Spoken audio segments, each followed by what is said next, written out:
Dane, Yeah, but I really like gold leafing. Is that hard to do? Is that no. No, I don't find an issue with it. For me, what I do is I think key is getting the proper cure time on the adhesive that the as they call it a sizing, but it's just may as well be white paste glue that's watered yeah. down that the kindergartners use and eat.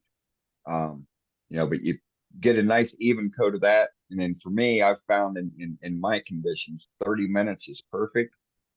And then I put the first layer on, make sure I get all the excess brushed off, no bumps in it. Well, one, you got to start with with a pristine surface. I'll do um, typically I'll seal it with linseed oil, and then over that I'll seal it with with the Parfix CA, and then I'll do the sizing. Wait 30 minutes. Take the gold leaf, put it on. Use the fine brush to wipe off the excess and make sure everything's all smoothed down.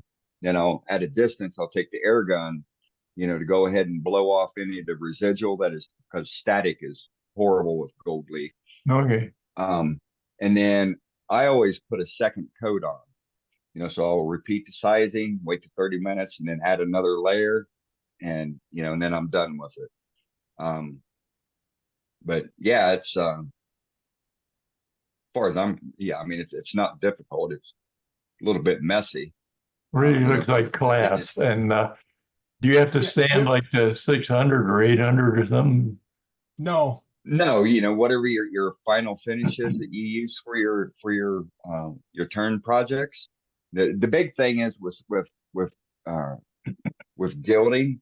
If you've got a tool mark, you got a hump or a ridge, it will highlight it. Yeah. Or sanding grooves from your sandpaper. Say you started with 80 grit and you didn't get those Yeah. little micro rings sanded out. That, that Mhm. that gilding will just highlight it like a sweet potato roll in an onion field. So Okay. Okay. So this is the metal leaf size that I use. It's exactly what Dane is saying. It's a white adhesive that dries clear. I reread the directions on this before I used it this past week, and it says 15 minutes before you let it sit for 15 minutes before you start applying stuff. You apply this is for gold leaf, okay, or Yeah. for leafing, and when I did the chameleon dust on here on this finial here, it's Mhm. done exactly the same way. You brush it on, you let the sizing sit for 15 minutes, and then you brush it on and brush it off, brush the excess off. And this was sanded to 220 grit, okay? Okay. So it doesn't have to be, and I mean this looks just like smooth as smooth. Yeah. and So it's and something else Okay. that you can use is if you don't have any sizing. So I know on some of my jewelry caddies that I was making a couple years ago, my I don't know what happened. I cross-threaded the sizing jar, some long, so it sized up on me, it went dry. And so what I did was I put some tongue oil on, and I waited for the tongue oil to get tacky, and I used that as the sizing, and never had an issue doing it that way uh, either. So it's more about it's got to be something that's gonna eventually dry Yeah. and be able to bond and pull in that gilding, to keep it from going anywhere. So I have been successful Yeah. with no, and you can't tell between what I did with polymerizing oil and with the sizing, with the paste glue. Yeah. Essentially, that's all it is paste glue. It's been watered down. Yeah. Tongue oil will take you half a day, wouldn't it? Well, To not mix it not up. in my Yeah. not in my conditions. No. Okay. Yeah, that's true. Okay. Thank you so much. Yeah, you're yeah, welcome. Looks yeah, quality.